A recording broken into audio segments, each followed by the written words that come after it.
Les événements qui se passent au Burundi, particulièrement depuis le 27 avril 2020, jour du lancement de la campagne pour les élections présidentielles, législatives et municipales, prévues pour le 20 mai 2020, dépassent tout entendement et laissent perplexe toute personne de bonne foi et tout Burundais mu par le sens patriotique et la garantie de la sécurité des Burundais et de tous ceux qui résident au Burundi.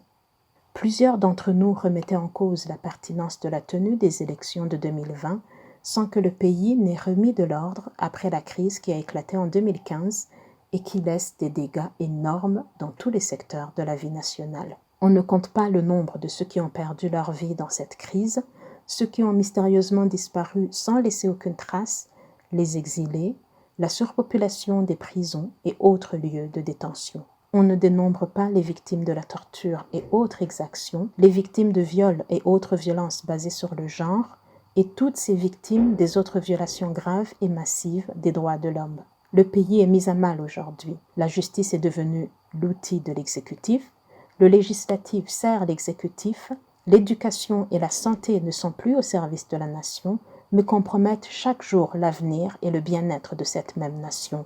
Le pouvoir en place aurait dû admettre que jamais un pays ne se bâtira sur les désaccords et faire tout ce qui est en son pouvoir pour régler les différends avant d'engager le processus électoral.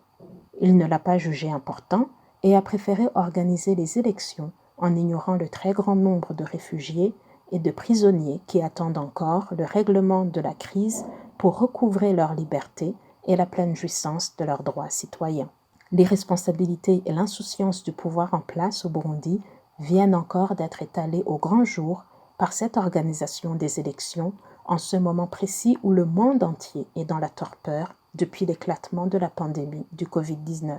Nombreux d'entre nous avions cru que son Excellence M. Pierre Nkurunziza, président de la République, en sa qualité de chef suprême de la République, userait de son autorité et de son influence pour amener ses collaborateurs à mettre en avant l'intérêt supérieur de la nation. Lorsque la sécurité et la vie de la population sont menacées dans un pays, tout s'arrête et les énergies se canalisent dans les actions de sauvetage. Les concentrations de personnes que l'on observe dans les campagnes électorales en cours font frissonner quand on sait la manière dont se propage ce virus et lorsqu'on sait que le Burundi a déjà reconnu officiellement l'existence de cas de ce virus au Burundi. Le mouvement des femmes et filles pour la paix et la sécurité au Burundi, MFFPS, voudrait pour la énième fois lancer cet appel aux dirigeants actuellement en place dans le pays. Prenez vos responsabilités et mettez en avant le bien-être et la vie de la nation et de son peuple. Notre appel s'adresse aussi au peuple burundais. Frères et sœurs, votre vie vaut plus que tout avantage que vous pouvez tirer de ces rassemblements. Prenez conscience du risque que vous courez, arrêtez d'y répondre aveuglement ou alors prenez vos dispositions pour vous protéger avant d'y aller. Notre appel semble contredire tout ce que vous communiquent ceux qui vous invitent à vous regrouper ainsi, mais souvenez-vous que la vie perdue ne revient jamais et que vous êtes les premiers responsables de votre vie et de votre bien-être. Soyez vos propres gardiens et soyez les gardiens de tous les vôtres et de tous ceux qui vous entourent. Ne vous exposez pas au regret de tomber dans une catastrophe que vous voyez tous venir. Ceci est un message du mouvement des femmes et filles pour la paix et la sécurité au Burundi.